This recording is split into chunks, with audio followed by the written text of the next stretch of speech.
I have literally got 28 minutes to record this entire video, and that's because there's load shedding.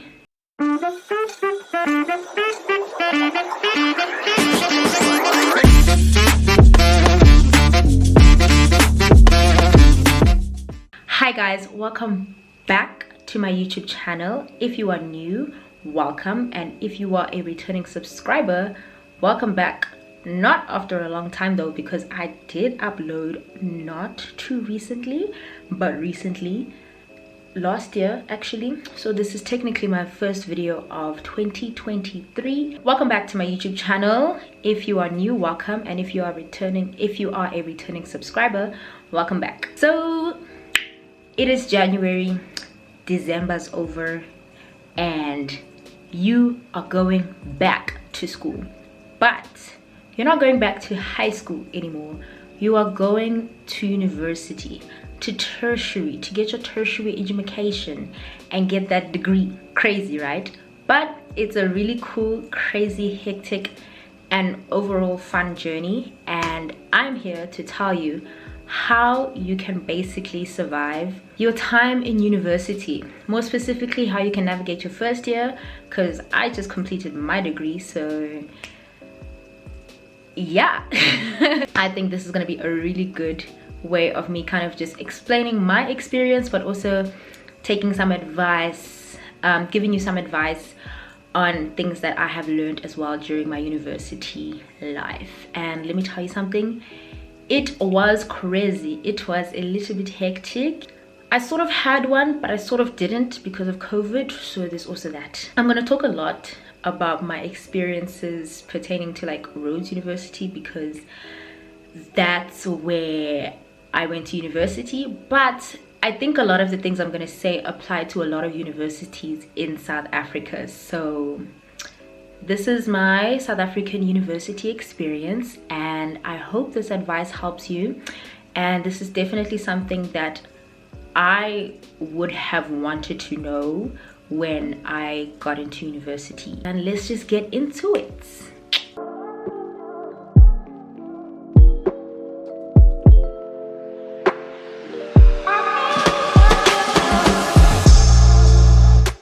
Essentially, I'm going to break this video down into 5 subtopics so that we can kind of just spread it out in a way that's going to make sense to everybody, so that I don't mix and match information and stuff.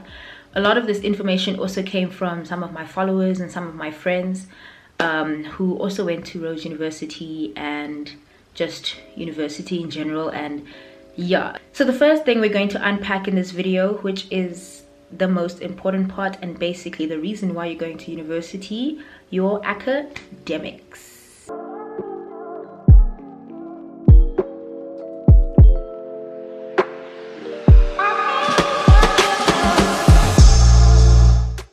Okay, so when it comes to academics, it's always important to know what courses you are going to take when you get into university, and where those courses are going to take you into the future. Don't just go into university thinking that, okay, I'm just gonna wing it with the courses that I do. It's also dependent on your matric results, on your grade 12 results. But yeah, like, you have a general idea of what you're gonna do in university and what you want to do in the future, but you also need to be able to calculate what kind of courses are going to help you get towards where you want to be in the future after university, after you've bagged your degree, all of those things.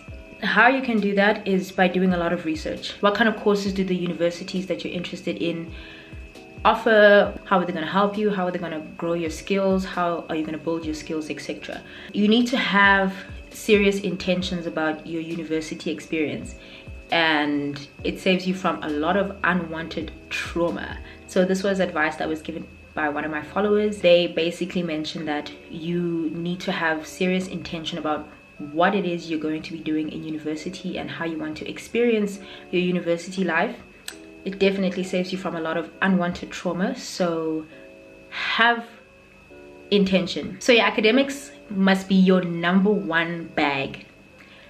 You know you don't want to fumble the bag, so always make your academics the priority.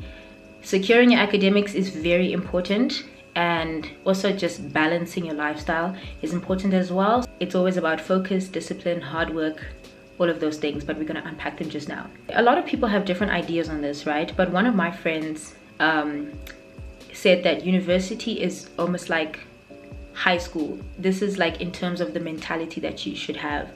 It's like high school with regards to the fact that it's difficult, but it's something you can get through.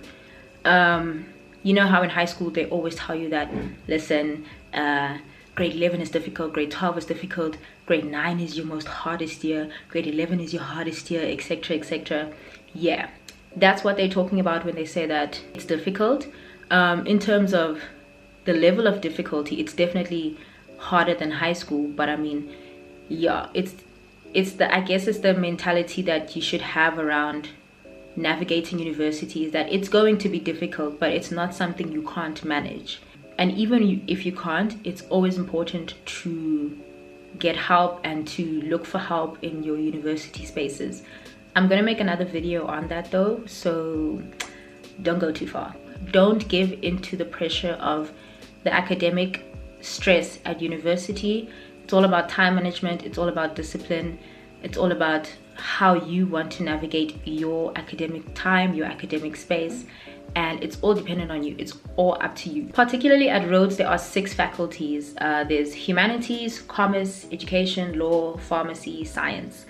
I know some universities also have like med school, dentistry, yeah, you name it. It's about navigating which university has a faculty that's good and that works towards your interests. I'm going to talk mostly towards the humanities faculty because that's the faculty that I'm technically under as a drama and journalism major student. As a humanities student, it's kind of expected for you to be a reader and a writer. Humanities requires you to do a lot of readings. It requires you to do a lot of writing. So you don't have to enjoy reading and writing, but you have to be able to tolerate it to get through your courses in the humanities faculty. You sometimes, depending on the courses that you do, you can write weekly essays, you can do weekly readings, daily readings. And when we talk about readings, we're not talking about like 5 pages. Your lecturers will give you 25 pages minimum, depending, like it really just depends. When it comes to being a humanities student, generally you're going to be doing more analysis and you're going to be doing a lot of application to what you have just read. Not what you have just read only, but also like the things that you have learned within your courses. So it's about how well you can retain your memory, how well you can apply the things that you have read, the things that you have learned, and how you can create discussion and I guess discourse around it. Another important thing that you have to know when navigating your university life is orientation week.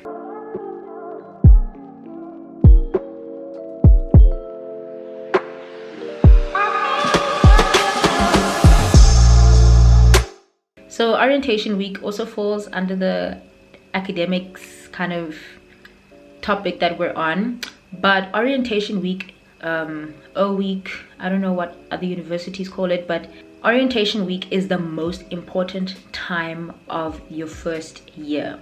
It's the time where you can make friends. It's the time where you get to know your university the most.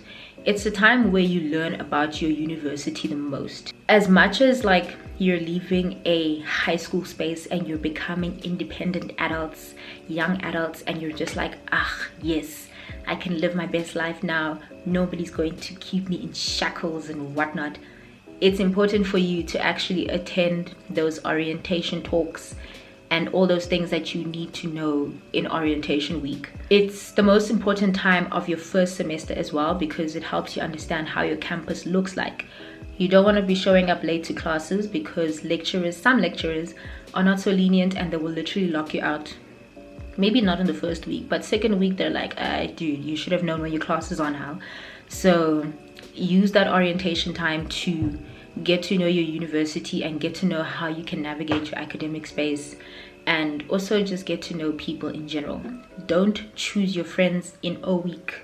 Just dip your toes into different friend groups so that you know which ones are actually the friends that are meant to be the friends for you. One of the things that my friends pointed out was that during orientation week, socializing is key during that time, because it's where you get to know people. Keep your mind open to certain things, like you know, don't just close off yourself. Don't make a little bubble for yourself. I know it can be difficult when you're navigating a new space, but you know, it doesn't necessarily mean go and talk to everybody, but you know, just take a look there, take a look here, check out what it is that you can do here, what it is you can't do there. So everything during orientation week is incredibly spontaneous. Orientation week is a time where you really just, you do everything and anything in 1 week. So it can be very tiring, honestly, because you wake up ridiculously early so you can attend talks. It's very important for you to attend those talks, because if you don't, you will not know what is going on. Because in your first week of school, they're gonna look at you and they're gonna be like, why don't you know this? I thought you were here during a week, you know, that kind of thing. And it's not nice, because it's something that can also push you behind when everybody's already navigating their lectures, schedules and stuff. Depending on how organized your university is with orientation week, it can really feel like they're gonna throw you into the deep end. Don't panic too much. Don't panic too much.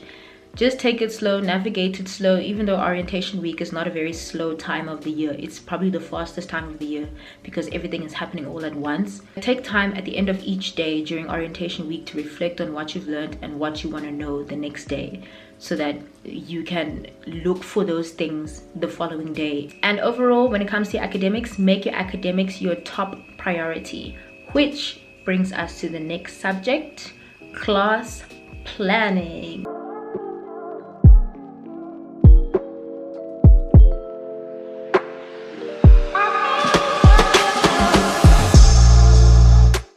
When it comes to class planning, everybody's method of studying and method of retaining information differs. But it's important that you have some sort of schedule, some sort of planning, some sort of timetable that can help you understand that, okay, this is how I'm going to attend my lectures, this is where my lecture is, this is the times that I need to, and work your days around. Even if your lectures are not early in the morning, try and make a habit out of waking up early in the morning.